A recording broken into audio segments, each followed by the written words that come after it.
Hello everyone, this is the first episode of a series of films regarding the same topic. That topic is related to my new camera.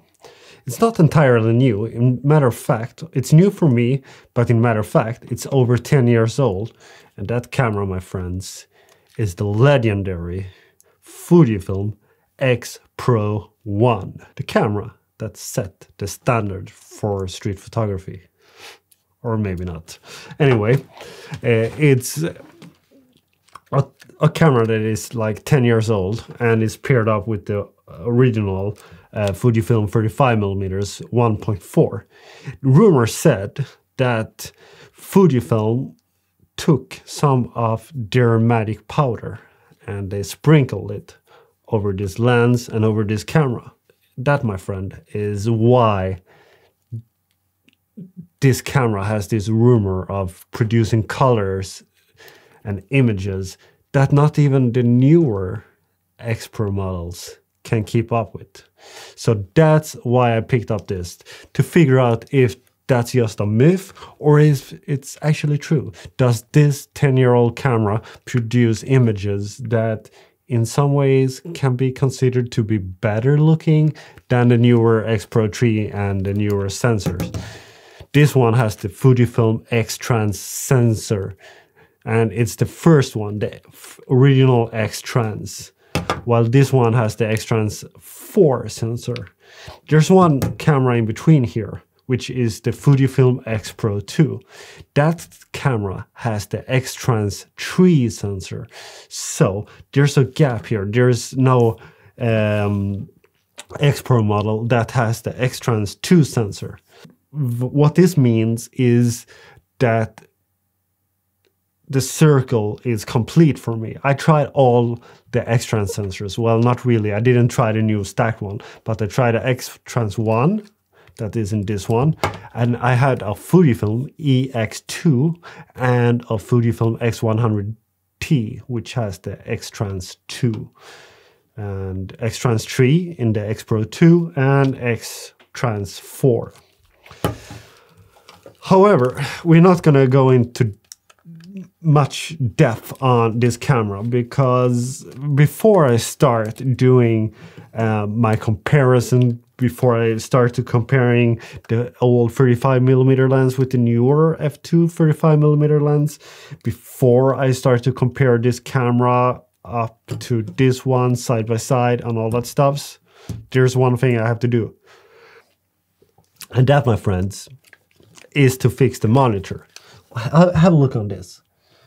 Well, you clearly see it. It doesn't look very good at all.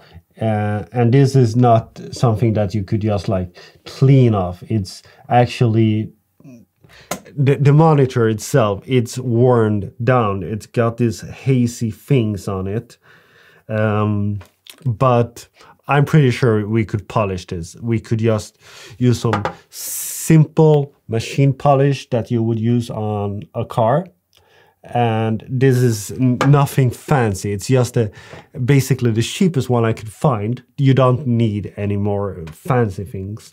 However, my recommendation if you're going to polish your monitor is to start with a softer compound.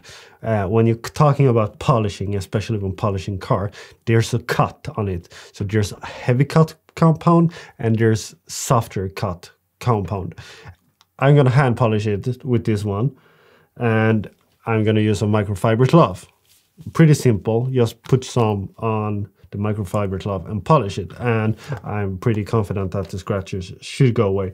This would also work on your house too. If you have small scratches on the paint, you could actually polish them away and make your camera look new again. But maybe you don't want to do that because you want that patina look. Let's get started. Okay, so I got a little bit lazy here.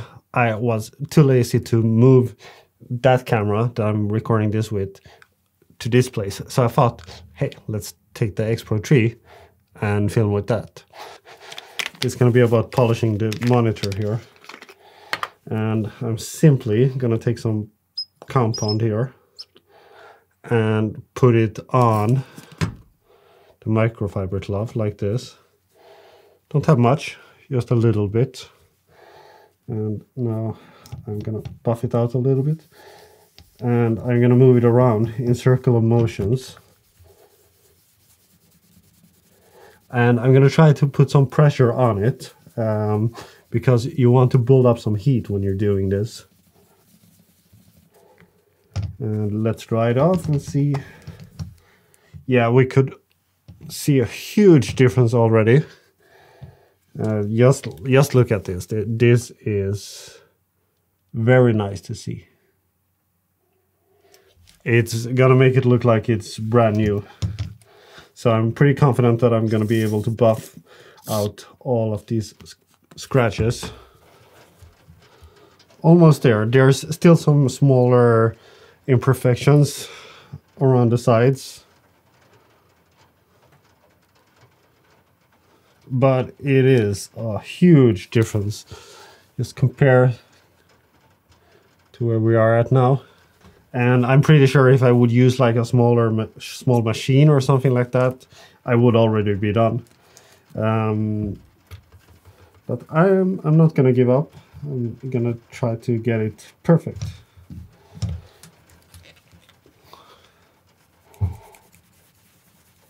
I could tell though that I might have introduced some smaller scratches to it.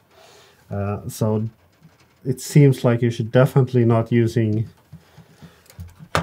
a higher cut compound. And also that circular motion is very important. That's pretty good. And here we are now. Huge difference. So pretty simple and definitely a good first step to take. And from now on, it's going to be much nicer to use this camera, where I can see the monitor with ease. Don't have to look through that haze. This is the first video on the X-pro1 series and the Fuji series. And if you want to take part of that, I would recommend you to subscribe to the channel. And there's also going to be a playlist here related to that X-pro1 X-pro series, where you could follow along and see all the episodes. Give this video a thumbs up if you find it useful. And thanks for watching, and I see you later.